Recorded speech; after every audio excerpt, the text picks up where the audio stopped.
Mateus, capítulo 17.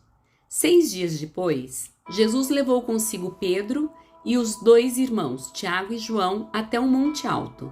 Enquanto os três observavam a aparência de Jesus, foi transformada de tal modo que seu rosto brilhava como o sol e suas roupas se tornaram brancas como a luz. De repente, Moisés e Elias apareceram e começaram a falar com Jesus. Pedro exclamou: Senhor, é maravilhoso estarmos aqui. Se quiser, farei 3 tendas. Uma será sua, uma de Moisés e outra de Elias. Enquanto ele ainda falava, uma nuvem brilhante os cobriu e uma voz que vinha da nuvem disse: Este é meu filho amado, que me dá grande alegria. Ouçam-no. Os discípulos ficaram aterrorizados e caíram com o rosto em terra. Então Jesus veio e os tocou. Levantem-se, disse ele. Não tenham medo. E quando levantaram os olhos, viram apenas Jesus.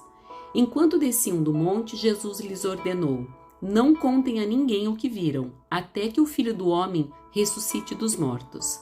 Os discípulos lhe perguntavam: Por que os mestres da lei afirmam que é necessário que Elias volte antes que o Cristo venha? Jesus respondeu: De fato, Elias vem e restaurará tudo. Eu, porém, lhes digo: Elias já veio, mas não o reconheceram e preferiram maltratá-lo. Da mesma forma, também farão o Filho do Homem sofrer. Então os discípulos entenderam que ele estava falando de João Batista.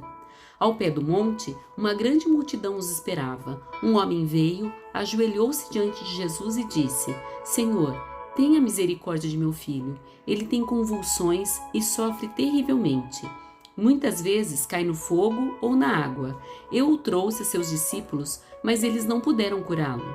Jesus disse: Geração incrédula e corrompida, até quando estarei com vocês? Até quando terei de suportá-los? Tragam o menino para cá. Então Jesus repreendeu o demônio e ele saiu do menino, que ficou curado a partir daquele momento.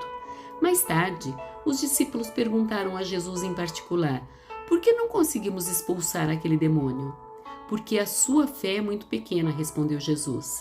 Eu lhes digo a verdade: se tivessem fé, ainda que do tamanho de uma semente de mostarda, poderiam dizer a esse monte: mova-se daqui para lá, e ele se moveria.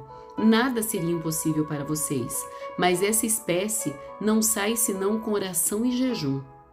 Quando voltaram a se reunir na Galileia, Jesus lhes disse: O Filho do Homem será traído e entregue em mãos humanas.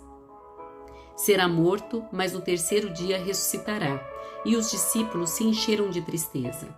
Quando Jesus e seus discípulos chegaram a Cafarnaum, os cobradores de imposto do templo abordaram Pedro e lhe perguntaram: Seu mestre não paga o imposto do templo? Sim, paga, respondeu Pedro. Em seguida entrou em casa. Antes que ele tivesse oportunidade de falar, Jesus lhe perguntou: O que você acha, Simão? O que os reis costumam fazer? Cobram impostos de seu povo ou dos povos conquistados?